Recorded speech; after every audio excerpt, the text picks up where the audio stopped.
ഹഥ്രസിലെ ദുരന്തത്തിൽ മരിച്ചവരുടെ കുടുംബാംഗങ്ങളെ സന്ദർശിച്ച് പ്രതിപക്ഷ നേതാവ് രാഹുൽ ഗാന്ധി ഇന്ന് രാവിലെയാണ് രാഹുൽ ഗാന്ധി ഹഥ്രസിലേക്ക് എത്തിയത്. ദുരന്തത്തിൽ മരിച്ചവരുടെ കുടുംബാംഗങ്ങളുമായി രാഹുൽ ഗാന്ധി സംസാരിച്ചു. വിവരങ്ങളുമായി അനൂപ് മോഹൻ ചേരുന്നു നാഷണൽ ഡെസ്കിൽ നിന്ന്. അനൂപ്, ഈ വലിയ ദുരന്തത്തിൽ ഇപ്പോഴും ഇരുട്ടിൽ നിൽക്കുകയാണ്, അല്ലെങ്കിൽ പ്രതികളെ ഇനിയും പിടികൂടാൻ പോലീസിന് സാധിച്ചിട്ടില്ല. പ്രതിപക്ഷ നേതാവിന്റെ സന്ദർശനം എത്രത്തോളം ആശ്വാസകരമാണ് ഹഥ്രസിലെ ജനങ്ങൾക്ക്?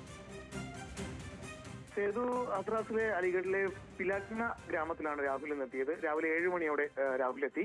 മരിച്ചവരുടെ കുടുംബാംഗങ്ങളുമായും ദുരന്തത്തിൽ പരിക്കേറ്റവരുമായി രാഹുൽ സംസാരിച്ചു. ഹത്രാസ് ദുരന്തത്തിന് ഇടയാക്കിയത് ഉത്തർപ്രദേശ് സർക്കാരിന്റെ ഭാഗത്തു നിന്നുണ്ടായ വീഴ്ചയാണെന്ന് രാഹുൽ അവിടെ മാധ്യമങ്ങളോട് പറയുകയുണ്ടായി.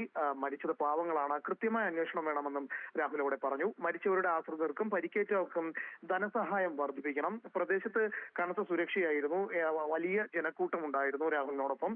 ഈ ഹത്രാസിൽ അപകടത്തിൽ 24 പേരെ ഇനി കസ്റ്റഡിയിൽ എടുക്കാനുണ്ട്. ഒപ്പം തന്നെ അദ്ദേഹം അവിടെ പറഞ്ഞ പ്രധാനപ്പെട്ട കാര്യം, കോൺഗ്രസിന്റെ ഭാഗത്തു നിന്ന് എന്തൊക്കെ സഹായങ്ങൾ ചെയ്യാൻ കഴിയുമോ അതെല്ലാം ചെയ്ത് നൽകുമെന്നും ഈ മരിച്ചവരുടെ കുടുംബാംഗങ്ങൾക്കും ഒപ്പം തന്നെ പരിക്കേറ്റവരോടും രാഹുൽ എന്തായാലും പറയുകയുണ്ടായി. വലിയ സുരക്ഷാ ക്രമീകരണങ്ങളുടെ ഭാഗമായി അല്ലെങ്കിൽ സുരക്ഷയോടുകൂടിയാണ് അവിടെ രാഹുൽ എത്തിയത്. എന്തായാലും രാവിലെ അവിടെ രാഹുൽ എത്തി കുടുംബാംഗങ്ങളെ സന്ദർശിച്ചു എന്നുള്ളതാണ് ഏറ്റവും പുതിയ അപ്ഡേഷൻ. ശരി അനൂപ്. ഹഥ്രസ് ദുരന്തത്തിൽ മരിച്ചവരുടെ കുടുംബങ്ങളെ പ്രതിപക്ഷ നേതാവ് രാഹുൽ ഗാന്ധി സന്ദർശിച്ചു.